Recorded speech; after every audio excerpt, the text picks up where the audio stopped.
ಹರಿಹರದಲ್ಲಿ ಭೇದ ಇಲ್ಲ ಎನ್ನುವುದನ್ನು ಪ್ರಪಂಚವೇ ಒಪ್ಪಿಕೊಂಡು ನಮ್ಮಲ್ಲಿ ಭೇದ ಇಲ್ಲ ಎನ್ನುವುದನ್ನು ಮತ್ತೂ ತೋರಿಸಿಕೊಡುವುದಕ್ಕಾಗಿ ನಾನು ನೆಲೆ ನಿಂತಹ ಕ್ಷೇತ್ರದಲ್ಲಿ ನೀನು ನೆಲೆ ನಿಲ್ಲುವುದಕ್ಕೆ ಮನ ಮಾಡಿದ್ದಂತಾದ್ರೆ ಒಳ್ಳೆಯದು.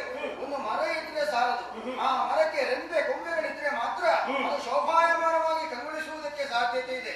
ಹಾಗಿದ್ರೆ ನಾನೊಬ್ಬ ಲಿಂಗರೂಪದಲ್ಲಿ ನೆಲೆಯಾದರೂ ಕೂಡ ನನಗೆ ಪರಿವಾರವಾಗಿ ರೆಂಬೆ ಕೊಂಬೆಗಳಾಗಿ ಅದ್ಭುತವಾದಂತಹ ಶಕ್ತಿ ಭೂತಗಣಗಳು ಆ ಕ್ಷೇತ್ರದಲ್ಲಿ ನೆಲೆಯಾಗಿದ್ರೆ ಮಾತ್ರ ಆ ಕ್ಷೇತ್ರಕ್ಕೊಂದು ಪಾವಿತ್ರ್ಯತೆ ಬರುವುದಕ್ಕೆ ಸಾಧ್ಯತೆ ಇದೆ.